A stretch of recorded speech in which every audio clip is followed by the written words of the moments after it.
You are 13 years old, and you already know which blocks belong to who. You grow up in Westlake, the part of Los Angeles that nobody makes movies about. Your mother works double shifts at a laundromat on Alvarado.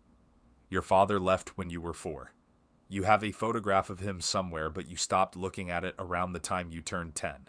Your grandmother raised you in a 2-bedroom apartment on the 3rd floor of a building where the elevator has not worked in 6 years.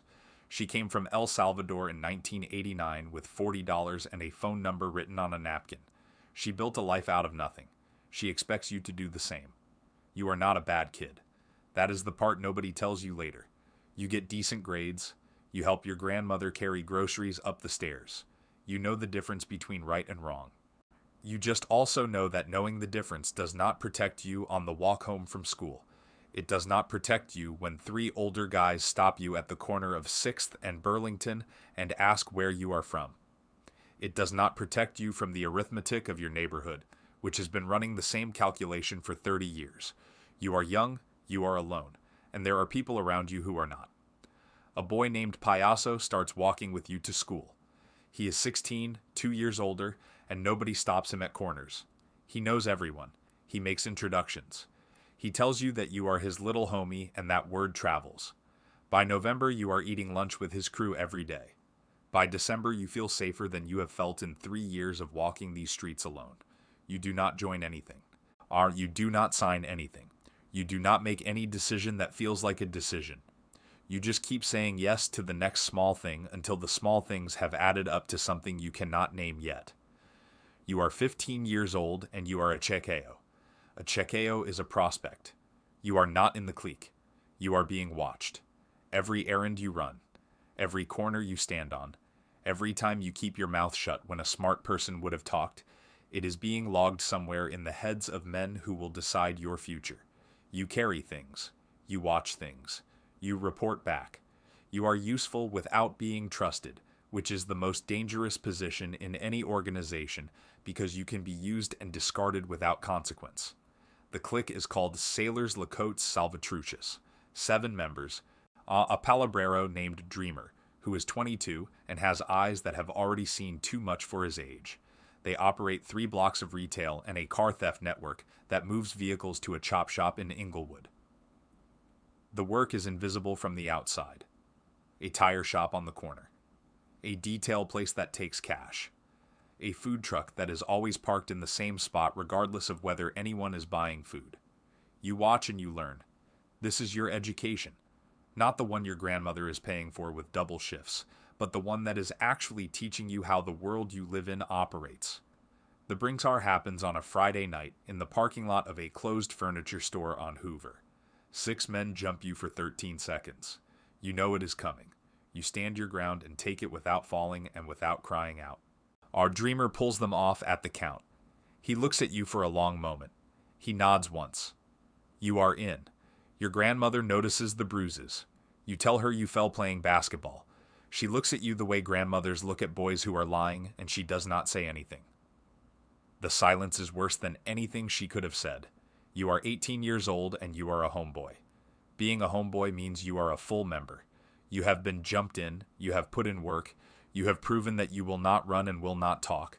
The organization is yours and you are the organization's. That trade sounds even until you start to understand what the organization actually costs. You run a corner on MacArthur Park. Retail. Our product comes from somewhere above you that you have never seen and moves through your hands to people you learn not to look in the face. You make $1,200 a week in cash. You send $400 to your grandmother every week in an envelope with no return address. She stopped asking where it comes from after the 2nd month. You tell yourself she thinks you got a job. You know she knows better. You let the lie stand because the money is real, and the alternative is watching her work herself into the ground for $8 an hour until her body gives out. The violence comes in cycles, weeks of nothing, and then a night that changes everything. A rival clique moves into the western edge of the park. Words get exchanged. Words become a shooting.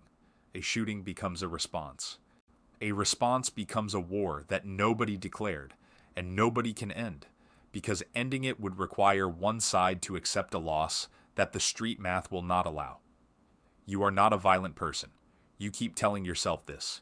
You have been in 4 fights, and you have watched 2 men die on pavement, and you have driven a car away from a place where shots were fired, and you have never once pulled a trigger yourself. You keep that fact in your chest like a coin you are saving. You are still on the right side of a line that is moving toward you every month.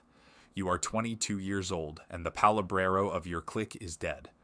Dreamer got pulled over on the 110 with 3 kilos and a weapon. He is looking at federal time, the kind that does not have a ceiling you can see from where you are standing. The clique needs someone who knows the operation, who has the respect of the members, who can hold the corner and manage the relationships above and below. The Ranflero in El Salvador sends word through 3 layers of intermediaries. The word is your name. You should say no. You should tell them to find someone else. You should take the 1,200 a week and your corner and stay exactly where you are, which is dangerous enough without adding the weight of leadership. You should think about your grandmother and the envelope you send every week and what happens to that envelope if you are managing 7 men and a distribution network and the attention of law enforcement that comes with both. You think about all of this for about 48 hours, then you say yes. And because the alternative is someone else stepping into that position who does not know the members the way you know them, who does not have the relationships you have built, who might make decisions that get your people killed. You tell yourself you are protecting them. That is true, and it is also convenient. Both things can be true. Being a Palabrero means you sit between the street and the organization. You manage the clique upward, reporting to the regional structure in Salvadoran-controlled networks that you communicate with through encrypted messages on phones that rotate every 2 weeks. You manage it downward, handling disputes, discipline, allocation, the 1,000 small decisions that keep 7 men functioning as a unit instead of falling apart into individual problems. You are a middle manager in a corporation that does not exist on paper, and whose HR department consists entirely of violence. You are 26 years old, and you have not been on a corner in 2 years. Your role has grown into something regional. You coordinate between 4 cliques in the Westlake and Pico Union area. You attend meetings in back rooms and parked cars, and once in a church basement that still had folding chairs set up from a community event that morning. You manage money. You manage problems. You manage people who manage other people. You have become exactly what Dreamer was when you first started eating lunch with his crew, except now you understand what he was seeing when he looked at you across that parking lot. He was not looking at a kid. He was looking at an asset. The FBI has a file. Because a member of a sister clique got picked up and the public defender mentioned interdepartmental coordination and a name that was not his. The name was yours. You moved differently after that. New phone every 10 days, new car every month. No patterns, no routines, no restaurants you visit twice in the same season. Your grandmother calls you every Sunday. You answer every time. She asks when you are coming to visit. You say soon. You have been saying soon for 8 months. The apartment building on Hoover, the 3rd floor with the broken elevator, feels like it belongs to a version of you that was easier to save. You are 30 years old and you have been contacted by the national leadership. The Ranfleros operate from El Salvador. They are the architects of an organization that now exists in 46 states and 22 countries. They do not deal in product directly.